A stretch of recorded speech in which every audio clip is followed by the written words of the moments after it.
So after rubbing the balloon on my hair, it becomes negatively charged and is attracted to the positively charged ions in the wall, and it sticks to the wall.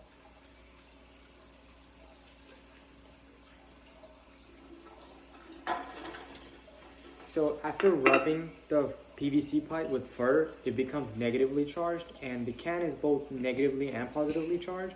But when I put the rod next to the can, all the negative charges move away as they repel each other, and it creates a positive charge or a net positive charge on one side that's now attracted to the pole, and it moves with it.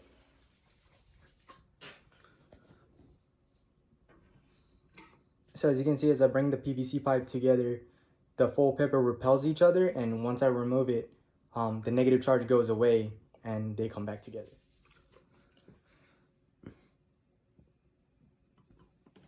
So as you can see, this has the same effect as the last part, but it's more, it separates even more as I touch it. And then once I remove it, all the negative charge goes away and they come back together.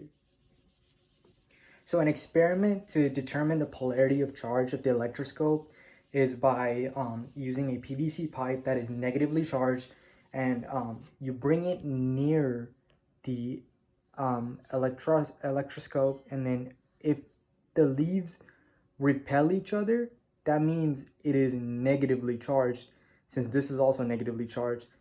Whereas if they come closer to each other, that means they're positively charged, since the PVC pipe itself is negatively charged. So that's one way to determine the charge polarity. Okay, so in order to discharge an electroscope, you just touch the metal top of it, and the leaves of the electroscope lose charge through our body to the earth, and this is called grounding, and it works.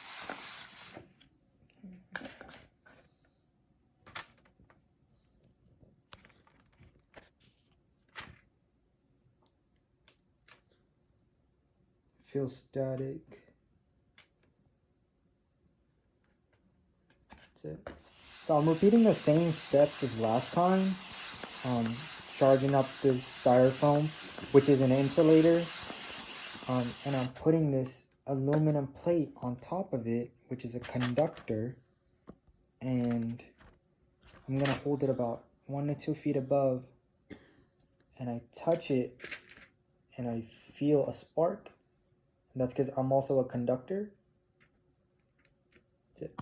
So this process happens because this aluminum plate right here is a conductor, and I'm also a conductor. So the negative electrons that are in here can flow through the aluminum into me. And this process can be repeated and reproduced because the styrofoam plate that we initially got the negative charge from is still negatively charged. So this process can be repeated. So I'm charging up the acetate right now, and I'm gonna place the aluminum plate on top of it, touch it while I touch the grounded metal, and when I hover it over some styrofoam powder here, you can see that it attracts it, and this is due to it being negatively charged and attracting the positively charged styrofoam that's here. Now, if I remove this, and then without charging this acetate, I can just touch it again while touching a grounded metal, and I can hover it over, and the same thing happens. And this can happen over and over again because once the acetate's negatively charged, that negative charge stays there. It's not going anywhere. So I can repeat this process as many times as I want.